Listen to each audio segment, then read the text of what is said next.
أشهد أن لا إله إلا الله.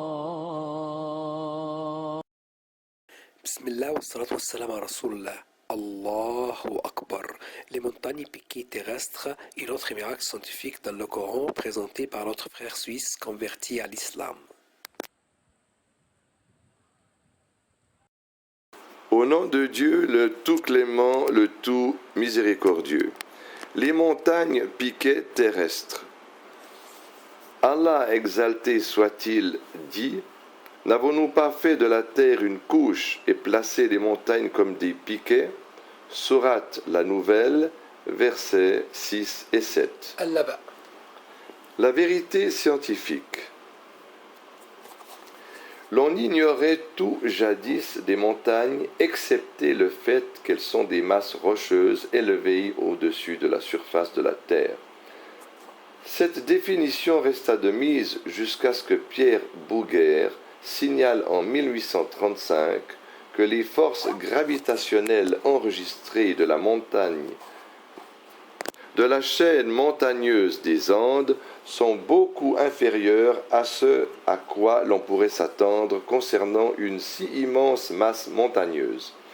Raison pour laquelle Pierre Bouguer affirma la forte probabilité de l'existence d'une plus grande masse de la montagne enfouie sous terre, ce qui expliquerait le déséquilibre de la gravitation. Au milieu du XIXe siècle, George Everest signala un déséquilibre dans les résultats de mesure de la gravitation des montagnes de l'Himalaya, et ce en deux endroits.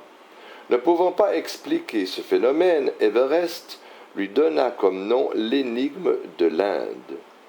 En 1865, George Airy déclara que toutes les chaînes de montagnes sur Terre sont des masses flottantes sur une mer de matière fondue sous l'écorce terrestre. Il ajouta ensuite que ces matières fondues sont plus denses que la matière de la montagne, raison pour laquelle il est irréversible que les montagnes s'enfoncent dans ces matières fondues qui ont une très forte densité, et ce afin de maintenir leur position.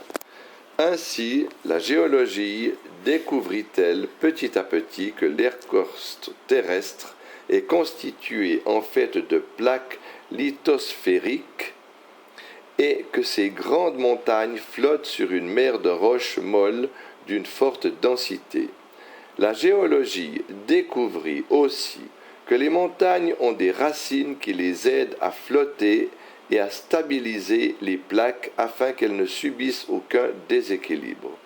Le géologue Van Anglin dit à la page 27 de son ouvrage Géomorphologie, publié en 1948, l'on comprend maintenant qu'il est nécessaire que chaque montagne sur Terre doit avoir une racine sous terre.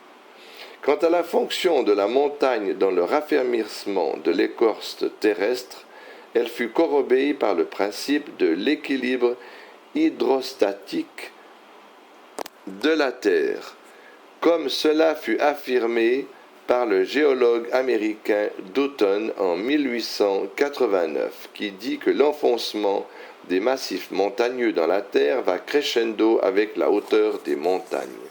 La réalité des plaques lithosphériques qui fut établie en 1969 montre que les montagnes maintiennent l'équilibre de chacune des plaques lithosphériques.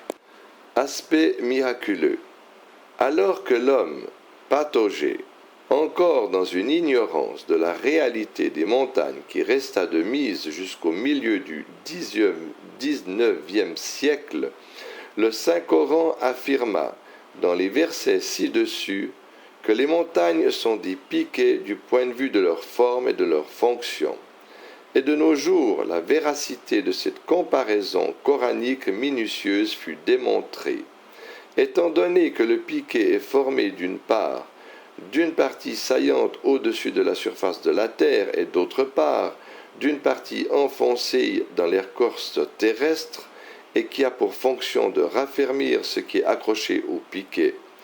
De même, les montagnes ont une partie saillante au-dessus de l'écorce terrestre et une autre partie enfoncée dans la terre et dont l'enfoncement va crescendo avec la hauteur des montagnes.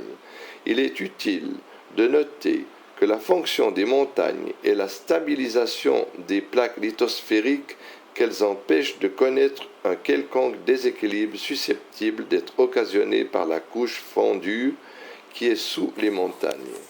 Ainsi devint-il explicite que cette parole est la parole d'Allah, exalté soit-il, qui a créé les montagnes et les univers.